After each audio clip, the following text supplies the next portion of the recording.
You're listening to the AfterBuzz TV network, now the largest new media platform on the web, and your #1 source for after-show entertainment. Very good, Keith. Johnson. From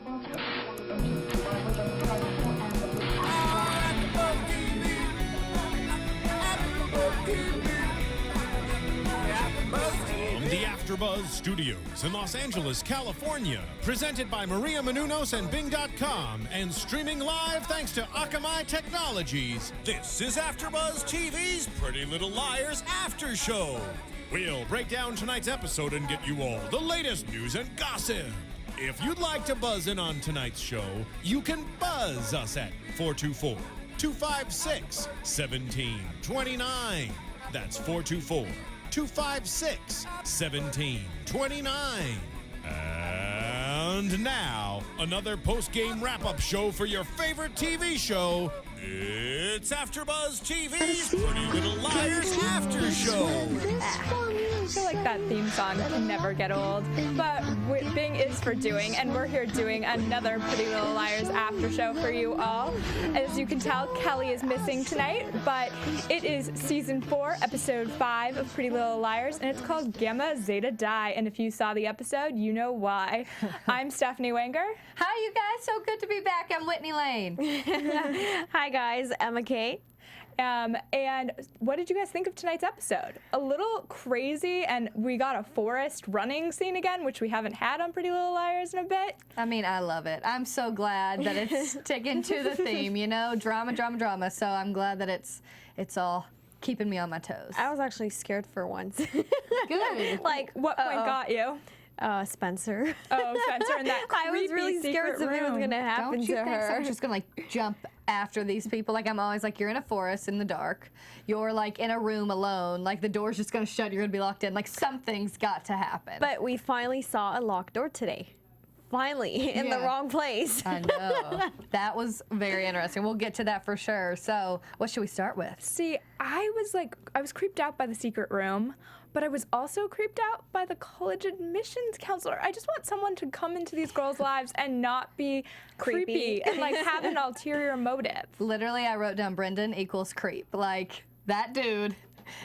See, okay, at first I was like, Spencer and him will totally hit it off because I was like, he just seems like that type of guy. And then when Emily started talking, I was like, oh, interesting. She's still got the girl vibe and the guy vibe. You know, she's pulling them both in. So, I don't know. I think She's learning from Spencer. Yeah. How to get what you want. But it's kind of scary. Like, I don't know. He's no thanks. No thanks, Brendan. Yeah. What was weird to me was that he was so open to, like, he's supposed to have this professional business where he's helping girls and boys, I should say, with college admissions, and, you know, and supposed to be, like, all in it. And then he immediately kind of started to ignore Spencer and was like all in with Emily and wanted to flirt with Emily and shows up at a college party. Like, if my college admissions counselor showed up at a college party, I'd be really creeped out. But Emily made a good point. She said, you look like you just got out of school yourself, so. That's true. They do have a lot of young, like, Ezra's young on the show as well. A lot of young people, adults in their lives who seem interested in them, which I guess. You grow up really fast in Rosewood. Yeah. You have high school girls running around in the middle of the night. Right. And it makes you wonder how many other high school girls he's been after while he's trying to get them into college as well. So I think we'll see more of Brendan in that sense, especially because he's not going to let Emily just slip on by. Also, I think he's going to have to eventually help Spencer. Let's all hope. I don't know. She keeps avoiding him, though. You know, it's really not his fault he's ignoring her because she's like, sorry, gotta go, gotta touch up, gotta do like all these other random things. Yeah. She's so funny. I totally agree. But do you think that it was a smart move for Emily, who obviously needs all this help with college now that her shoulder's injured, to rebrand herself? Rebrand herself, but she admitted to him that she's in fact a lesbian and that she's interested in girls. Do you think he's going to be as willing to help her now with all of her college? I don't know. It could go either way. It's sometimes tempting for guys to try even harder to make, you know, it's prove a point and challenge, exactly. And what about, so Brandon, you think he's going to be helpful to both girls and on the up and up? Well, Or he's gonna have to Spencer. I mean, they're the ones paying him, you know.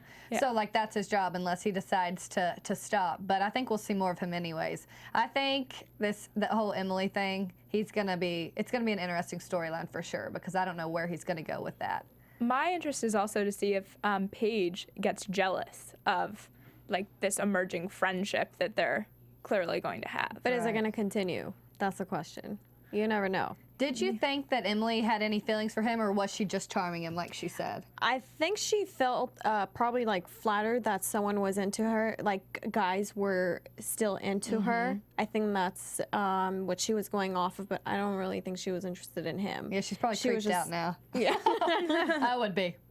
Yeah, I felt like she definitely kind of wanted that kinship, or definitely wanted the help from him, and that was what she was after. I don't think she's questioning her relationship with Paige. In the last few episodes, I feel like they've been on more solid ground than ever. But I think once Paige moves to Stanford, you know, if she does get in, Emily's going to be, you know, on the back burner for her. It's going to be completely different, and I think Emily's going to start realizing that a little bit, you know, too late, because she's making dreams and hopes and plans with Paige, but I don't think it's, you know, a two-way street with Paige. I agree. Because she, you know, did say that I'm not going to be okay being in the stands watching you compete.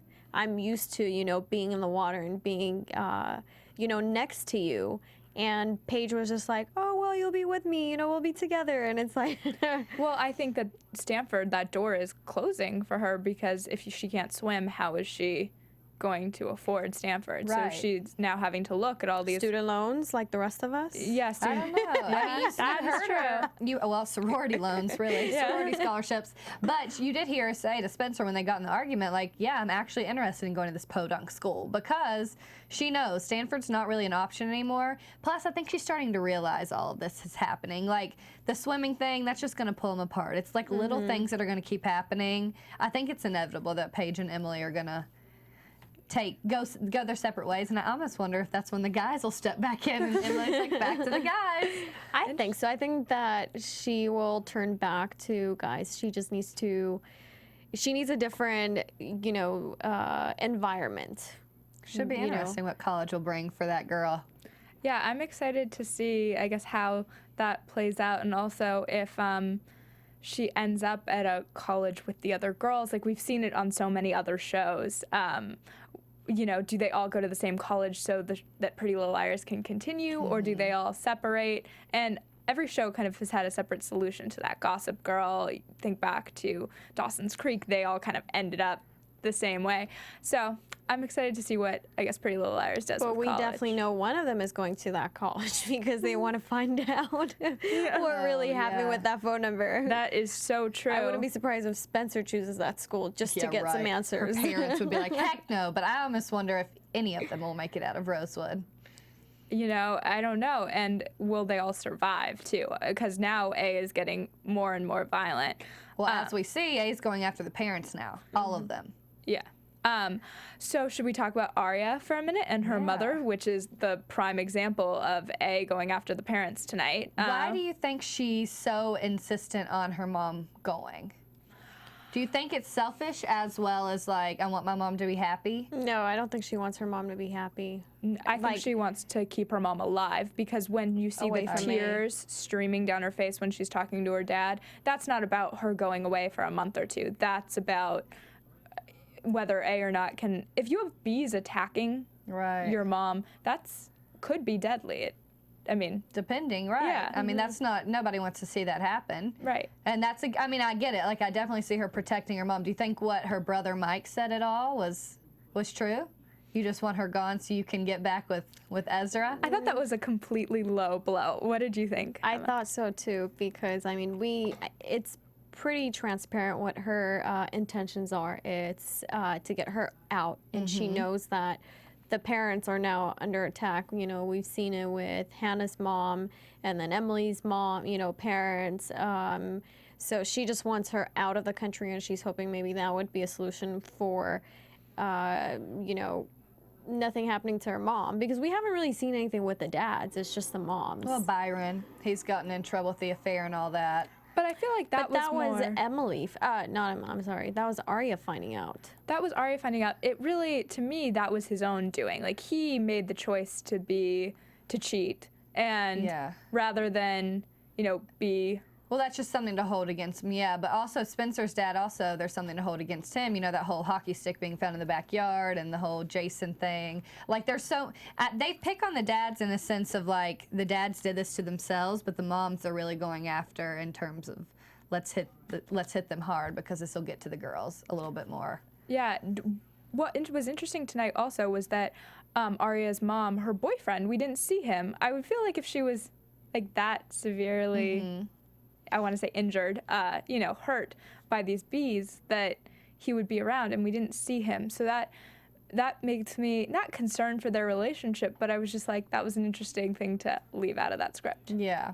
But I think she wanted to be, with her family when you're getting better and feeling weak and you're in pain or you need to get well. You want support from your family, and so, her kids, we don't know. Maybe he was over at the apartment, but I did like how the dad went over to try to convince her to go and visit Europe. I like that. There's no animosity, amongst them, and they're able to still keep somewhat of a... Do you think he had another motive, though? Because they kind of all were having this family game night at the end. Does he want his family back as a unit? But I think she said, the mom said that, I'll see you we'll talk more when we family night. When we have family night. So I think they they do that probably on a weekly basis just to bond and keep that family atmosphere still there. Yeah, I don't know. I never liked Byron, so I can't really speak to what I think he's doing. I think she does care, obviously, about what he thinks about her being a mom and her going off and things like that. But I think she should do it, and I hope she does. Like, and he said we were going to go to Europe, and then Aria came, and then Mike, and then, we moved to Iceland. Like, all kinds of things got in her way, so why not do it? I was going to say life got in the way, yeah. Yeah. So hopefully we'll get to see her in Europe. I think that would be an interesting twist, but do you think A will let her escape? That's what we'll have to see. Who knows? Who knows with A if she'll ever get away? We're only at episode 5 of the season, so there's lots to go in terms of the storyline. We don't know. I have no idea. I don't even want to predict what's going to happen. I can't predict at this point. That's the thing. I was going to say, we have predictions coming up in a bit, so think about it, and, we'll get back to you on that. So maybe we should talk about one of the biggest storylines. I think there were 2 big storylines tonight, and that was Spencer kind of using...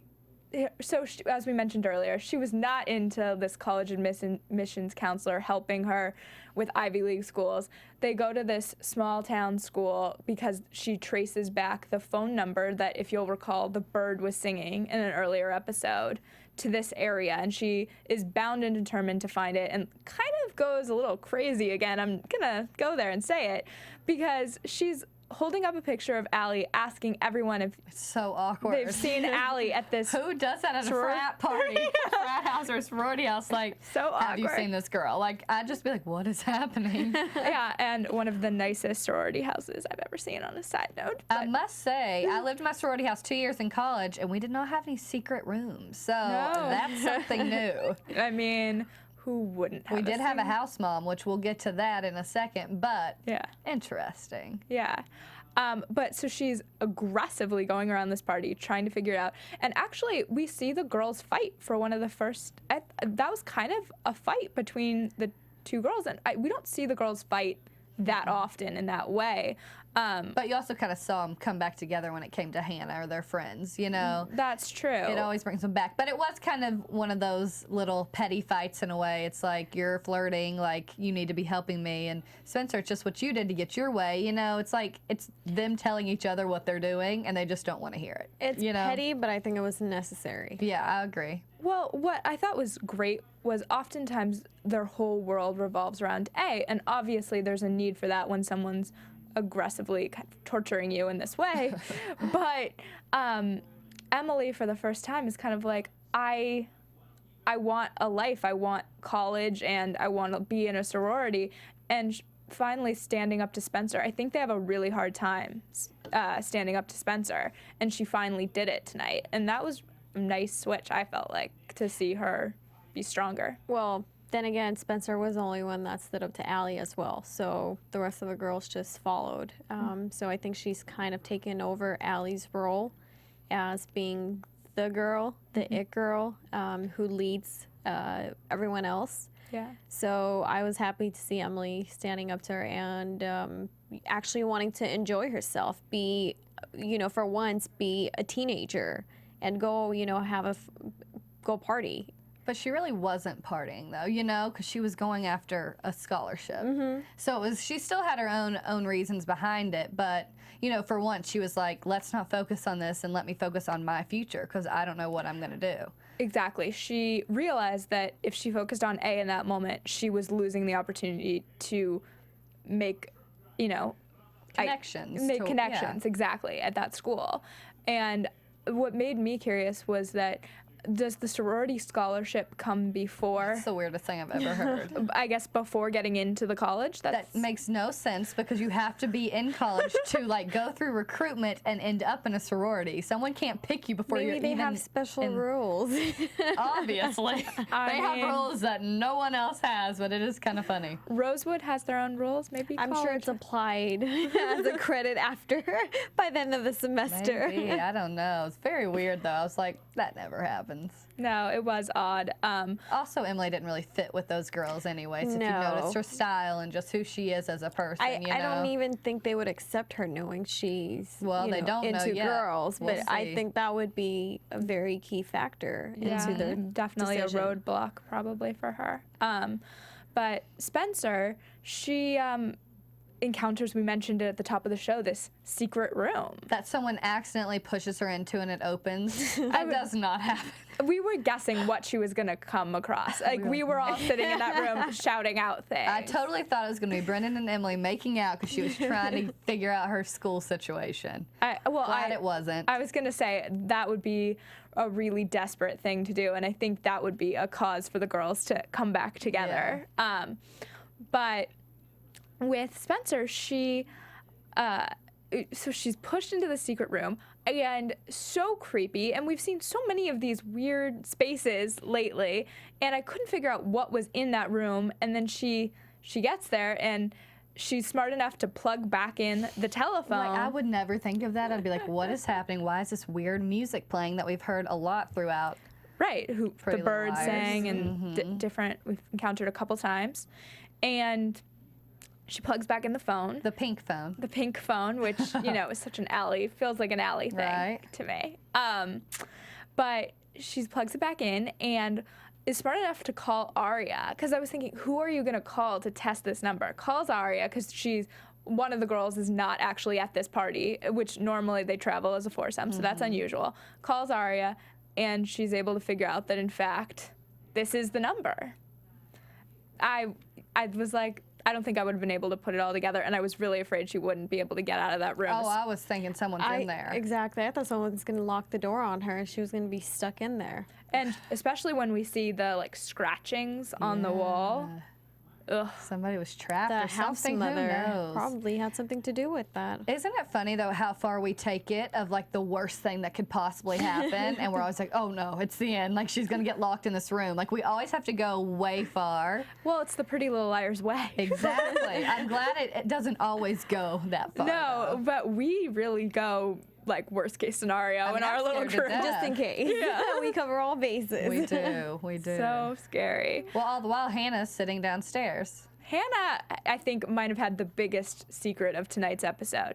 She starts out, can we just go to the beginning of Hannah's story here and say she has this nightmare where her mom is in a jumpsuit, like a prison jumpsuit, and her head shaved. That was scary. But not shaved in the prison kind of way, just in the random Lawnmower went on her.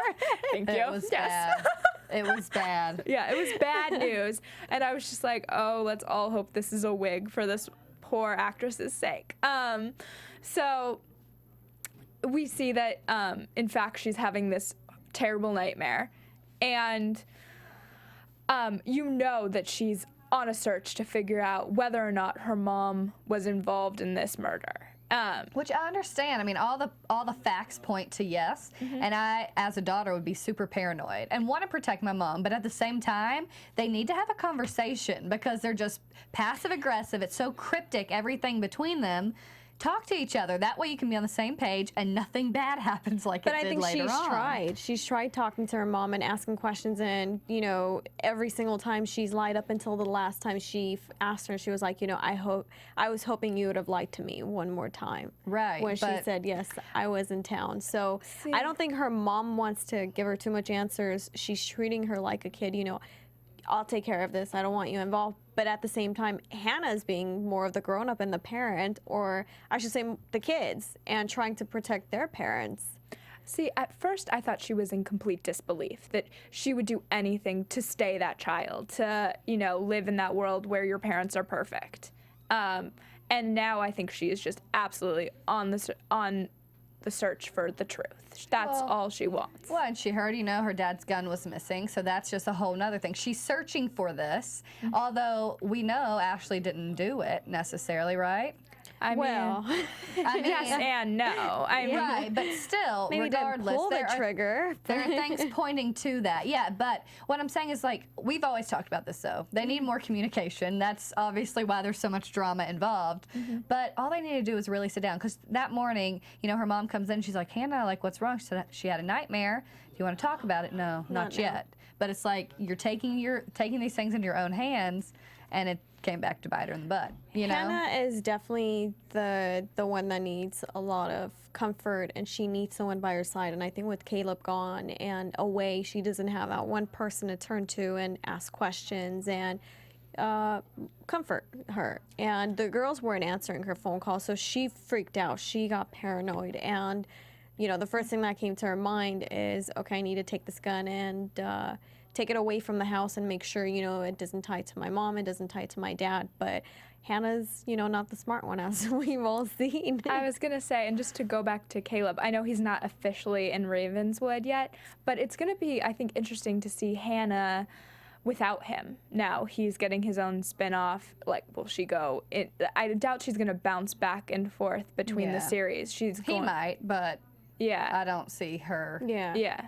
But I do think she does require a lot of people's opinions when she's making a decision. But at the same time, I think she tries to come off as a very strong person. Like, okay, I can do this. I don't have to worry about anyone else. And that's what kind of is the problem, because you really do need to talk to people about it and figure out something that's a smart way to handle it. I think in some ways she is a strong person because she's able to, for good or bad, internalize a lot. And that's what we were talking about with the lack of communication, is that she doesn't communicate well, but she internalizes all this stuff. And eventually, much like Spencer, she'll probably explode over it. You can't keep it all in, and that's why communicating so important.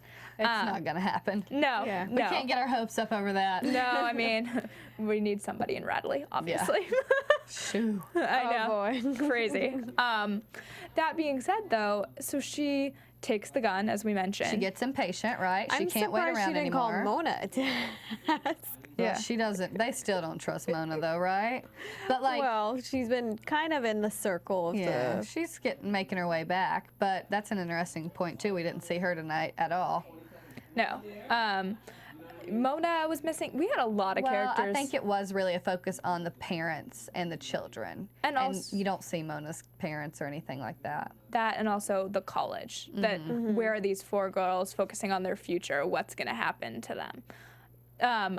With the gun, though, so she totes this gun over to a sorority party, which probably, I mean, there's lots of places guns shouldn't be, but that's high on that list for sure. Drinking, guns, never good. So she just gets so impatient. She can't wait anymore for Spencer to find Emily and help her. So she goes on her own out into a dark woods. And she takes a picture, it looked like? It was a mug. A mug? Yes. Okay. I was going to give her the benefit of the doubt and say pitcher. Yeah. We'll go with mug. And starts digging in the dirt. And the two, Spencer and Emily Emily start searching for her. and running through the forest, and you just See the black hoodie and what's gonna happen. yeah, See, and- that's the thing. We think the worst, and it was just some guy with silly strings. I mean, in college we should have assumed, like, that type of thing. you never know. You Ace never everywhere. exactly. So, but she's digging away, and then the police come. I'm just wondering, how did they find where she was and come and surround her? Someone tipped the cops off and said, Yeah. you know, she's probably got the gun. I think they knew. I think they knew what they were looking for in that sense. Because what was the text again that they got right after that? You and your mom can share the same. Hannah and her mom can share the same lawyer. There you go. I feel like he knew. Or she, he, them. Yeah, and to mention Hannah's mom, she does go and I guess doesn't confess really, but Confides about her worries that the cops are trying to pin it on her. And obviously it's not so good because Veronica called her the next day and said, come to my office. yeah, We've got to talk. Yeah, so they know that,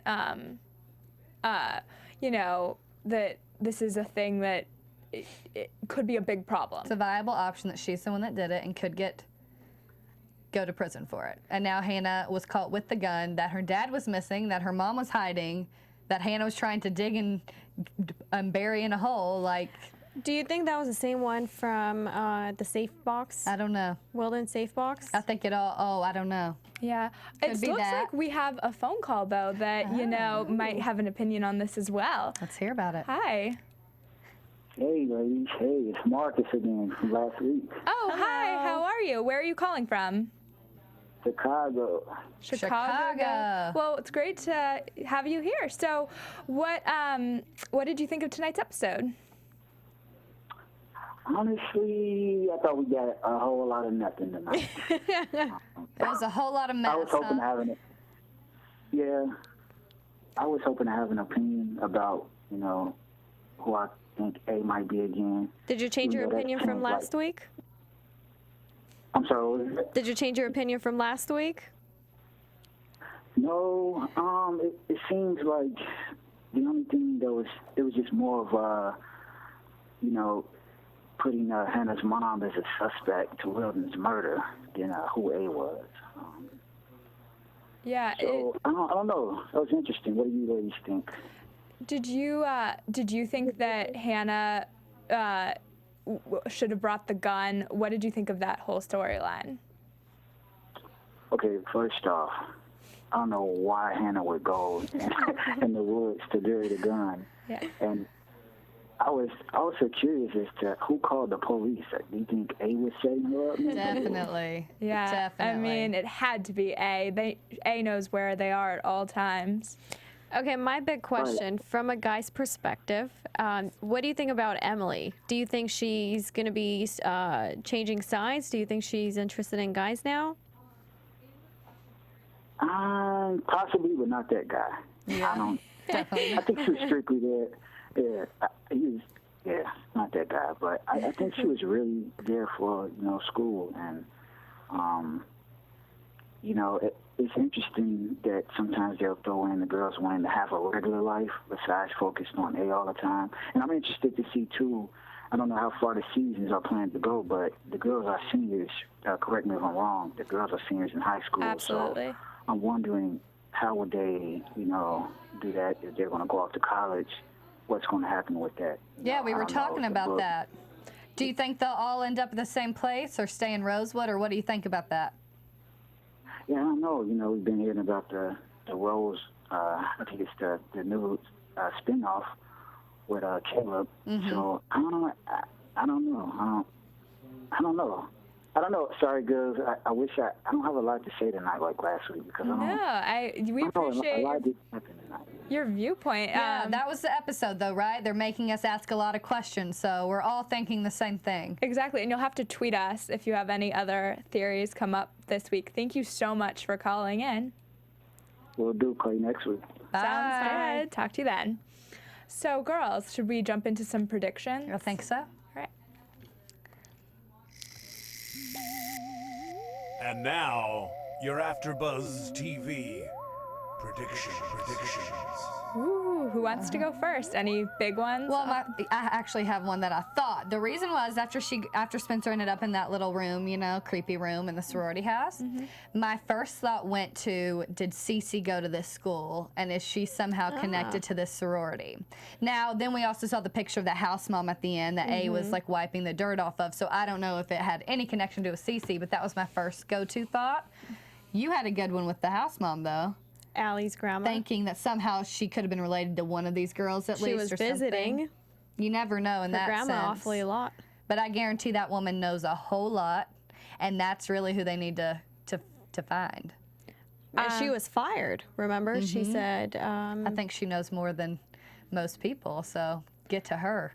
And I think that Hanna definitely is going to, now that she's essentially arrested or taken in by police, she's gonna try to use that time where they're questioning her to get her own answers at the police station. I think that's what we're gonna see come up in the next little bit for I almost them. wonder if they're gonna start to pin it on her, because it's or her mom both. Like now it's just an easy suspect, you know, like they have like circumstantial evidence at this point that they did it. Yeah, and I'm liking this season. It's really family-based. Like, I feel like we're getting a lot of family drama, where in the past we've had more relationship drama. How are you feeling about that switch? Do you want to see more relationship, more family? I like it. It's like peeling back an onion, you know? We're seeing more layers of Rosewood come out, because it's not just the girls and their boyfriends or the girls as friends. Now we're seeing the extended family and who that's going to affect. And I have to go back to what I've been saying since the first episode is this has to do with more than the girls. This has to do with, their parents. It's a generational thing that's been, kind of like bad luck passed down from one generation to another. And I really, really think that their parents in some way had a connection with A in their high school days, in their, college days. I'm not really sure, but I think there's a lot that we'll be finding out later on. And, we'll be surprised in who A is. As I said last week, they're going to reveal this season who Redcoat is.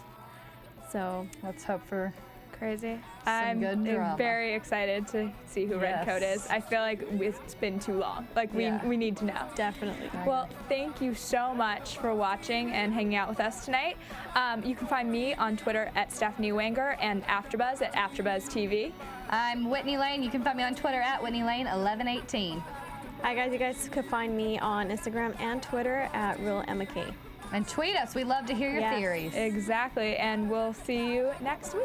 From Bing.com, executive producers Maria Menounos, Kevin Undergaro, Phil Svitek, and the entire AfterBuzz TV staff, we would like to thank you for listening to the AfterBuzz TV network. To watch or listen to other after shows and post comments or questions, be sure to visit AfterBuzzTV.com. I'm Sir Richard Wentworth, and this has been a presentation of AfterBuzz TV. Buzz you later.